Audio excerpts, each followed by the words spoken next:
Hello everyone, I am Renown Zero, and we're back again talking about some more detractors. We got some Buster Baxter, we got some Frogman, we got some Nyobi because apparently he decides that he's gonna go off on people for a little bit, and we're gonna listen to what these people have to say and read some of the stuff that they had to say, and we're gonna discuss. Of course, the Alpcore campaign ended 2 days ago. Well, you can still get all your stuff here: comics, posters, shirts, etc., etc. Moving on to Blade Devil 2, Chains of Blood. You have 4 different covers to choose from. Cover A, cover C, cover B, cover D will be the Summer Limited Wraparound cover. I've gotten all the covers. You get all the different cards per cover that you buy. If you want to get Blade Devil 1, right here, $10 per cover. Links will be in the description. Death, Death, Death by Joe Wall, $89,000. Color line art manga, you get to choose. $18 for the manga edition of a 300-page graphic novel, $30 for the hardcover line art, and $45 for the hardcover color edition. We also have Black Rhapsody, which I believe this will be fulfilling soon. I believe there was a new update yesterday, yes. The fulfillment process will be starting very shortly. So we got this thing over here from Student of God who decided to pull up some clips of EVS saying how tracing was fantastic back then. So we got this clip. We'll listen to it here. Well, it's good. Here's what I would suggest to you, Richard. I would suggest that if you're going to draw a scene like Washington D.C., why not just trace it? I know that sounds like what? What do you mean, Ethan? Why not just trace it? Well, why not? Why not just trace it? Because Washington D.C. does look a certain way, and you might as well just find it. It's very interesting how about 5 years ago he was all about telling people to trace stuff, but now that Eric supposedly traced stuff, because of course no one can prove that his artist did any kind of tracing, yet you openly see here that he admits to telling people to trace stuff, and we have evidence of that. A nice photograph that looks like what you want, and go ahead and lightbox it, trace it. You'll get all the buildings right. You won't have to worry about the perspective. We also have another clip, of course, from Frogman showing artwork that he actually did, where he just traced a baseball stadium. Let's go ahead and listen. And Jeff wanted me to draw Giants Stadium. So I think all I did here was I traced it. I think I found a photograph of Giant Stadium and I blew it up on a Xerox as big as I could get it and then light boxed it because I didn't know how to go about. I was still kind of a young artist. I didn't know how to go about drawing Giant Stadium in the traditional way with a perspective grid. It just would have been way too much work. Oh, so it looks like he's done things like trace stuff back in the day when he was younger and not as experienced artist, but you still did it. The fact of the matter is you still did it. So, caught in 4K as always. We also got Mike S. Miller who's showing Kyle Ritter's Star Blades, saying to someone, say, trace 3D assets. I do actually own the Star Blades. I thought Star Blades was a pretty decent book written by and colored by Kyle Ritter. I'm sure it was drawn by Kyle Ritter as well. I'm not 100% on that, but correct me if I'm wrong in the comments, please, if you don't mind.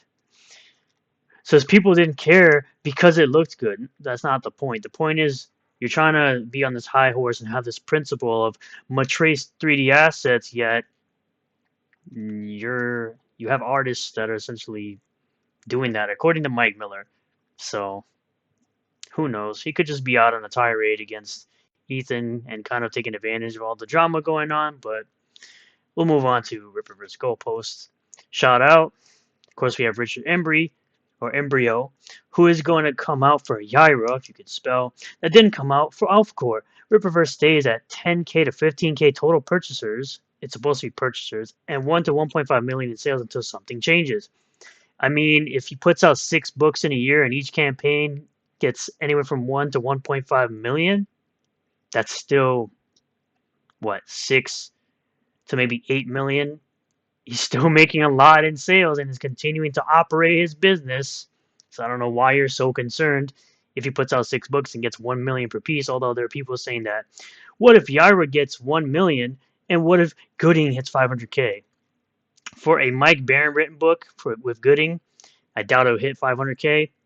considering that all the books that Eric decides to create are based on the fans' recommendations for characters to write stories on.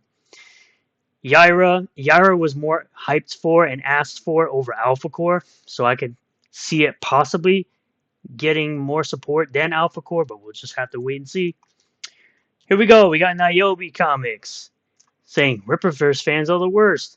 They won't debate me, bro. Eric July decided to form his own community and be separate from us. So essentially, you're saying us being the cult. Congratulations. Now we're going to take shots at you every chance we get. You're not a friendly. All Rippaverse fans are hostiles. You mean hostile? Are hostile? What are you on about with this nonsense, dude? Let's go ahead and listen in and react. Here itself. That's right. Rippaverse fans are the worst. They're the worst kind of scum. Rippaverse. Worse than lawyers and politicians. And they won't debate me. They won't come on here. What is there to debate? One side of people like ISOM in the Rippaverse, the other side doesn't like ISOM in the Rippaverse. We clearly know you don't, and you like to promote your books in other people's live streams because no one's buying your stuff, clearly. They're cowards, like Sturgis is a coward. He won't face me in Street Fighter 6. He's afraid that I will just utterly destroy him, and I would. Your AI or whatever the heck you got going on here, by the way, doesn't sync with your voice. It looks like dog shit. So, I won't. Who? First of all, hashtag who is Sturgis. Secondly, no one cares. He wants to talk about me doing things for the community. Motherfucker, I am the community. I've been the community for the last 10 years. I've been doing this since 2014, good sir. And yet Eric is more successful than you, and Frogman's more successful than you, and even up-and-coming people like Raging Golden Eagle and ToxicManBaby are more successful than you. There's plenty of indie creators that are more successful than you, and you've been doing it for 14 years. And not only that, I've had everyone on this channel underneath the sun, all the way from far left-leaning creators, big in the industry, people that formed Image Comics, such as Eric Larson, all the way to the other side, where we... Cool story, bro. There are other people that say the exact same thing when it comes to bringing creators on, yet their channels are going nowhere. Plus our love to each other with Ethan Van Sciver. Nyobi's here. Since when is Larry saying "I love you" to me? It's crazy. I have 10 years Thanks, worth of Larry. I have 10 years worth of history that proves my track record of helping quote unquote the community. Who cares? You're just promoting people that you want to promote, as well as you're out there saying that Eric should essentially promote people that you like rather than people that you don't like. You claimed that Rini and Yellow Flash were large creators on YouTube. Rini's channel isn't that large, but Rini's artwork on Fiendish and the ISOM poster that she made for Eric are fantastic. And Yellow Flash has yet to create or even come out with his book yet. So, your problem is that Eric is not in the community. He had chances to be in the community. He has ignored those chances. He has gone ahead and decided that he was going to form his own community and be separate. Okay, that's 100% his right to do that. And all I'm hearing from you right now is that he didn't join your little cult. From us. Congratulations. Now we're just going to take shots at you every chance we get. You're not a friendly, you're a hostile. Just like Ripper Go Post is a hostile. Just like all Rippaverse fans are hostiles. You heard it here, folks. He said it. He said all Rippaverse fans are hostile. Just because you disagree with an opinion that someone else may have, such as ISOM sucks, or ISOM is terrible, or ISOM's art's terrible, just because you disagree with this person's opinion, you're a hostile. Even though the people on the Rippaverse side kind of just want to enjoy Rippaverse comics and whatever other indie comics they choose to enjoy, because even if people are feuding between each other, you can still buy everybody's comics. You're free to do so. It's your money. You're a coward to invoke my name. Just like Sturgis is a coward to invoke my name. He won't even respond to my tweets of a challenge on Street Fighter 6. He won't, because he knows. He knows he'll get crushed. Okay, your fanaticism for this one man is unbelievable. It's ridiculous. You're the one making videos talking negatively about someone that doesn't give a crap about you at all. So, at least with me, I organically get shoutouts from Eric. I've never asked him to do that. I've never paid him to do that. It's all come organically. He has taken it upon himself to shout out my channel. And I appreciate him doing that because he doesn't have to do that. He went out of his way to do that. You, on the other hand, jumped on the hate train just like Richard Embryo and just like Frogman and all these other weirdo detractors who decided it was profitable for me to jump on the hate train against the black man making a comic book. It's like a goddamn religion for you punks. You know what I mean? Right? There is only one word for it. Fanaticism. There's only one word for people like you who say, you didn't join our side. It's called a cult. Fanatics. You're an Eric July fanatic. You're drinking that purple Kool-Aid. That's not racist at all. The purple Kool-Aid, why's it got to be purple Kool-Aid? Why can't it be red Kool-Aid? Why can't it be blue Kool-Aid? Why did it have to be purple Kool-Aid? Showing a bit of racism right there. Just saying. Like there was fucking no tomorrow. I mean, the word fanatic is shortened to the word fan. So yeah, people are fans of Eric July. I'm sure people are fans of Eric July's music, his ghostwriting, his raps, and now his comic book company, his comic books. Possibly they were fans of his socio-political commentary, and now they've been converted into comic book fans or fans of his comic book universe. Oh, I don't know. It's so difficult for you to figure that out. Nyobi says he never wanted Rippaverse fan support and would rather fail than to have it. Interesting statement considering Nyobi was recently caught promoting his comic book in Eric July's chat. And you can see the post here where he says all this stuff, and you can see the screenshot here where you clearly see him promoting his book in Eric July's chat.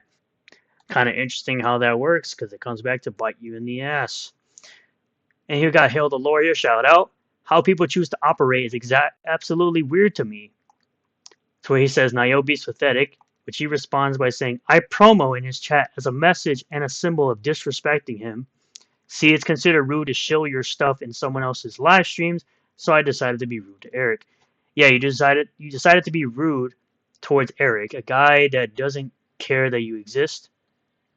And pretty much anyone in that chat is going to look at you funny and be like, why are you doing that? And I'm not supporting you. You're essentially losing potential customers because you want to essentially be a dick. And I know people are going to clip out me saying essentially. Ooh, so scary.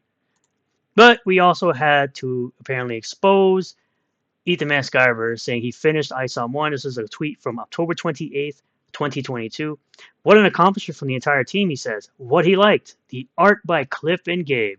Cliff was asked to do a lot of establishing and a lot of vital move the story stuff that's laborious and not fun to draw. And he rocked it. Gabe's colors practically glow. I particularly admired work like this. Pain in the ass to draw establishing shots that take all day. Readers don't even notice them because they exist just to set the scene, but artists do. I believe in his drawings. They serve the story. Serve the story is what it actually says. Great writing there, Ethan. The other thing I particularly liked is that Avery isn't a DC superhero. Events seem to cook with him before he makes a decision to act. And when he acts, so far, it hasn't been out of altruism. It's because his family asked for a favor, and then it's out of personal pride. He's a regular flawed human being who hasn't made perfect choices. Eric's written an actual person, things that could use improvement. Scene changes are jarring in a couple of places. Avery should be bigger on the cover. That's it. I had fun reading it. Let's go ISOM number 2. Funny how the shift came so quickly and swiftly within a year or so. From loving ISOM 1 to essentially crapping all over it. We also apparently had Dick Buster Baxter So where Adam here says, if he's so bad that you could easily write something that sells way more. I did, and it was easy. I highly doubt that your crappy book sold $3.7 million worth of product. Highly doubt it. Jesus Christ, who designed this website? Indeed, because they're saying this thing is at the bottom, that the character ISOM is not affiliated with Good Shepherd Ministries International or the International School of Ministry, which is just something that Frogboy decided to point out, which isn't even there. Where it's supposed to be down here. I have no idea where it went. It's almost as if it doesn't exist. Kind of crazy how people just continue to lie about this man and what he does. And even if that was there, that it would make sense to be there, considering he has to make it easier for people to know that his ISOM books and Rippaverse are not associated with that ministry. That was kind of a thing he said with the settlement. It's not exactly an own, it's actually an own on you, Tony, for people who obviously haven't done any research and they just go along and believe whatever the heck you're talking about. At the end of the day, I'm going to continue to cover all this going into Yaira 1 as the attacks ramp up against the Sasuke sisters, because they want to say we have a trans Yaira, and that they're pulling up old tweets of them, which I've covered quite a few times, so I'll keep you all posted. Thank you all for checking out this video. I really do appreciate all the new subscribers, returning subscribers, new viewers, returning viewers. If you do like this video, hit the like button. Comment below what you feel about all this. Subscribe for more content. Hit the bell for notifications. Set the bell to all. That way you get notifications anytime I post a new video or live stream. And I'll see you all on the next one. Peace.